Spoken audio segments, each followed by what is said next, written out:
11. No. Something whirled around inside Jess's head. He opened his mouth, but it was dry and no words came out. He jerked his head from one face to the next for someone to help him. Finally his father spoke, his big rough hand stroking his wife's hair and his eyes downcast watching the motion. "They found the Burke girl this morning down in the creek." "No," he said, finding his voice. "Leslie wouldn't drown. She could swim real good. That old rope you kids been swinging on broke."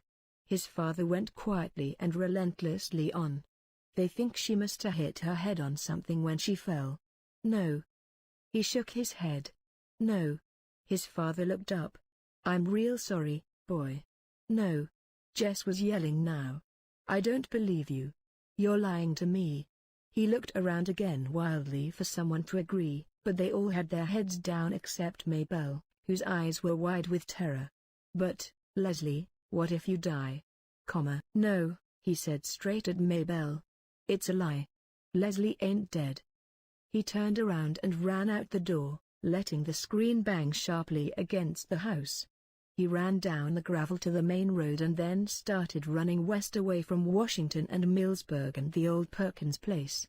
An approaching car beeped and swerved and beeped again, but he hardly noticed. "Leslie dead, girlfriend rope broke, fell you.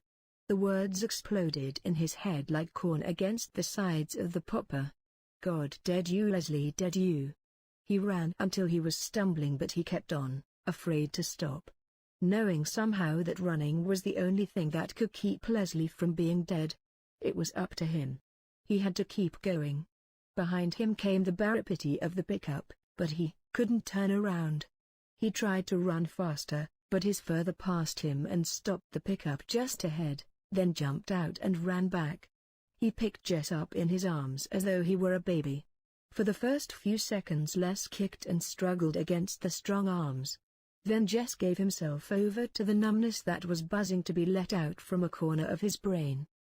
He leaned his weight upon the door of the pickup and let his head thud against the window. His father drove stiffly without speaking, though once he cleared his throat as though he were going to say something, but he glanced at Les and closed his mouth.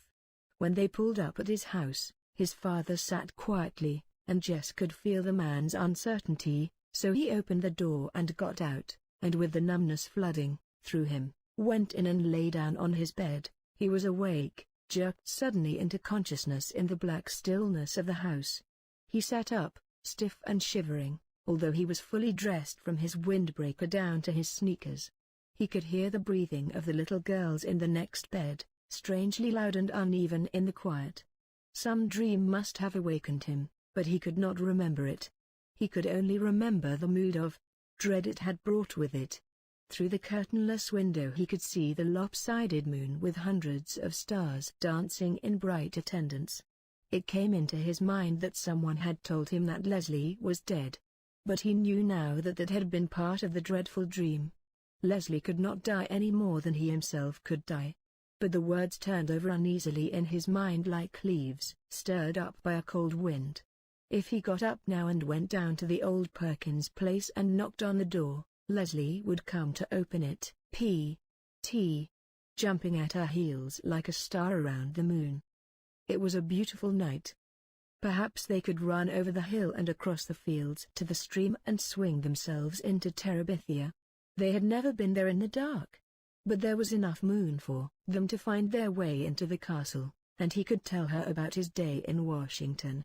And apologize. It had been so dumb of him not to ask if Leslie could go, too. He and Leslie and Miss Edmonds could have had a wonderful day, different, of course, from the day he and Miss Edmonds had had, but still good, still perfect. Miss Edmonds and Leslie liked each other a lot. It would have been fun to have Leslie along. "I'm really sorry, Leslie." He took off his jacket and sneakers, and crawled under the covers. "I was dumb not to think of asking." "Sock," Leslie would say. "I've been to Washington thousands of times. Did you ever see the buffalo hunt?" Somehow it was the one thing in all Washington that Leslie had never seen, and so he could tell her about it, describing the tiny beasts hurtling to destruction. His stomach felt suddenly cold. It had something to do with the buffalo, with falling, with death. With the reason he had not remembered to ask if Leslie could go with them to Washington today. "You know something weird?" "What?" Leslie asked. "I was scared to come to Terabithia this morning." The coldness threatened to spread up from his stomach.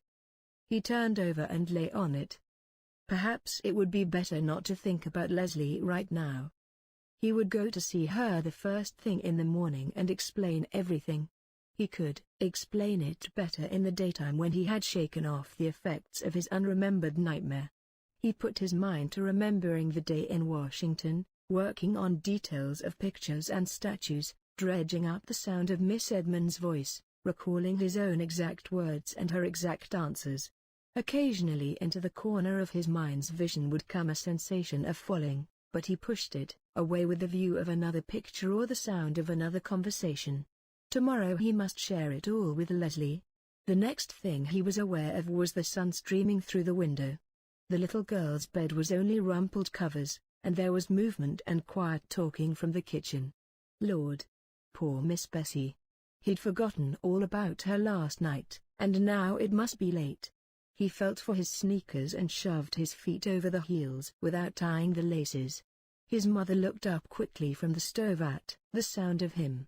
Her face was set for a question, but she just nodded her head at him. The coldness began to come back. "I forgot Miss Bessie.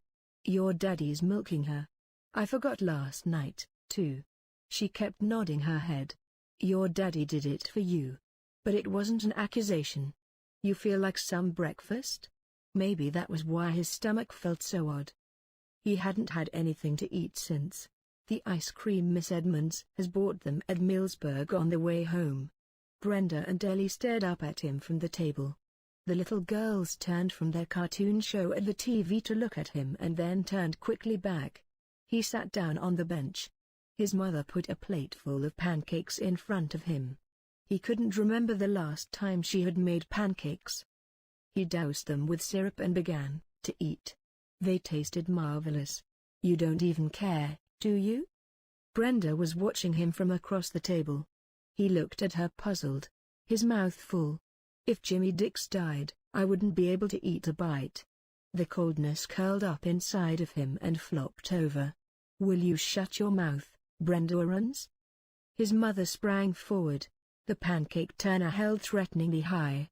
"Well, Mama, he's just sitting there eating pancakes, like nothing happened. I'd be crying my eyes out." Ellie was looking first at Mrs. Arons and then at Brenda. "Boys ain't supposed to cry at times like this. Are they, Mama?" "Well, it don't seem right for him to be sitting there eating like a brood so. I'm telling you, Brenda, if you don't shut your mouth." He could hear them talking but they were farther away than the memory of the dream. He ate and he chewed and he swallowed, and when his mother put 3 more pancakes on his plate, he ate them, too. His father came in with the milk. He poured it carefully into the empty cider jugs and put them into the refrigerator. Then he washed his hands at the sink and came to the table. As he passed Jess, he put his hand lightly on the boy's shoulder. He wasn't angry about the milking. Jess was only dimly aware that his parents were looking at each other and then at him. Mrs. Arons gave Brenda a hard look and gave Mr. Arons a look which was to say that Brenda was to be kept quiet, but Jess was only thinking of how good the pancakes had been and hoping his mother would put down some more in front of him. He knew somehow that he shouldn't ask for more, but he was disappointed that she didn't give him any. He thought, then, that he should get up and leave the table, but he wasn't sure where he was supposed to go or what he was supposed to do. "Your mother and I thought we ought to go down to the neighbors and pay respects." His father cleared his throat. "I think it would be fitting for you to come, too."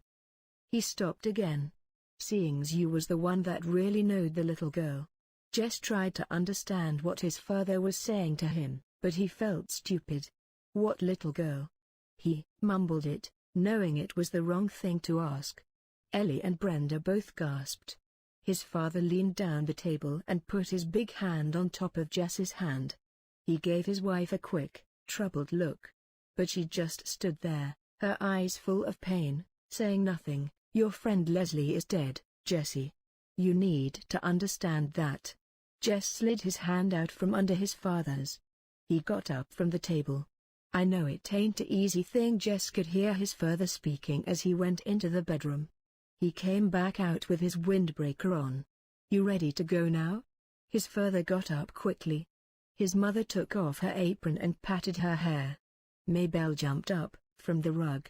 I want to go, too, she said. I never seen a dead person before. No. Maybelle sat down again as though slapped down by her mother's voice. We don't even know where she's laid out at, Maybelle, Mr. Aaron said more gently.